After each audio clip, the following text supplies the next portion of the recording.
Assalamualaikum warahmatullahi wabarakatuh. Perkenalkan, nama saya Nur Fauzia Nadia Amri, kelas 10 MIPA 3. Kali ini saya akan mempresentasikan soal teks debat.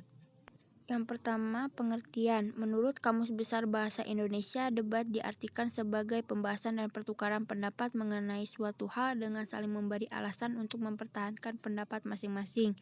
Menurut Kemendik, debat mendefinisikan sebagai kegiatan untuk mempertahankan pendapat dengan sertai argumen yang mendukung pendapat. Menurut Pratama DKK, debat diartikan sebagai kegiatan adu argumentasi antara dua pihak atau lebih, sebagai upaya untuk mendiskusikan dan memutuskan serta mengkaji perbedaan. Yang kedua, fungsi debat.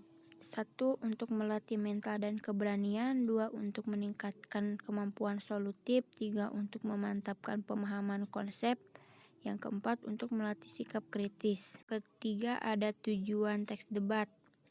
Beberapa tujuan dari teks debat antara lain sebagai berikut: memantapkan pemahaman konsep seseorang terhadap materi pelajaran yang telah diberikan, melatih seseorang untuk bersikap kritis terhadap semua teori yang sudah diberikan, melatih seseorang untuk berani mengemukakan pendapat, melatih seorang untuk mematahkan pendapat lawannya, meningkatkan kemampuan merespon terhadap suatu masalah dikarenakan di sini terjadi adanya sebuah proses saling mempertahankan pendapat di antara kedua belah pihak. Yang keempat, unsur debat.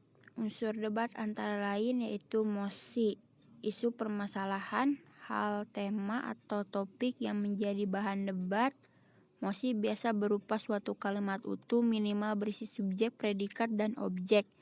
Tim afirmatif, kelompok yang setuju dengan gagasan yang terdapat dalam mosi. Tim negatif atau oposisi yaitu kelompok lawan afirmasi tidak setuju dengan gagasan yang terdapat dalam mosi. Tim netral yaitu kelompok yang memberi dukungan untuk dua sisi baik setuju maupun tidak setuju. Moderator yaitu pemandu atau orang yang memimpin jalannya debat. Notulen yaitu orang yang menuliskan jalannya suatu debat dan mencatat kesimpulan.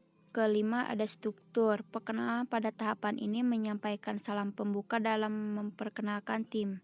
Penyampaian argumentasi pada tahapan ini, setiap tim yakni tim afirmasi, tim oposisi, dan tim netral menyampaikan terhadap pernyataan topik debat. Pada tahapan ini, setiap tim yakni tim afirmasi dan tim oposisi saling memberikan komentar sanggahan, lalu ditengahi dengan tim netral. Simpulan pada tahapan ini, tim afirmasi, tim oposisi, dan tim netral menyampaikan simpulan terkait mosi, pendapat sanggahan dari tim lain. Penutup pada tahapan ini, moderator memberikan simpulan secara keseluruhan tanpa berpihak kemudian menutup kegiatan debat dengan salam. Yang keenam, ada ciri.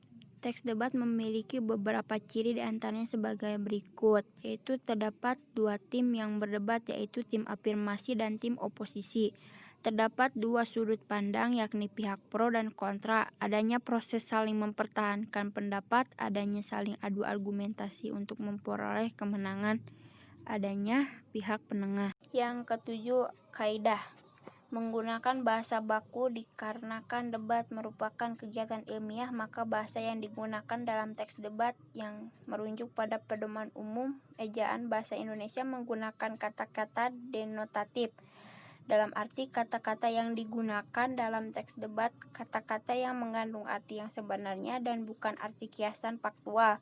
Ide dalam teks debat hendaknya ditulis sesuai dengan fakta-fakta yang ada serta dapat diterima oleh akal sehat. Adapun contoh teks debat tentang kenakalan remaja.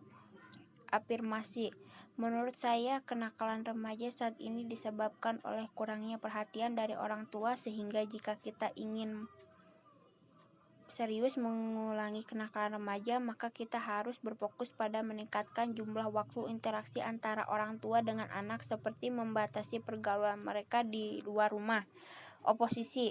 Saya tidak setuju jika dikatakan penyebab utama kenakalan remaja adalah rendahnya kasih sayang dari orang tua.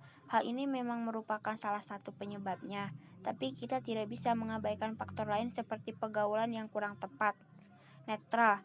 Menurut saya, kita harus netral dan objektif dalam melihat masalah seluruh faktor penyebab kenakalan remaja harus diperlakukan secara setara, baik yang berasal dari lingkungan rumah maupun pergaulan dari masyarakat. Sekian dari saya. Wassalamualaikum warahmatullahi wabarakatuh.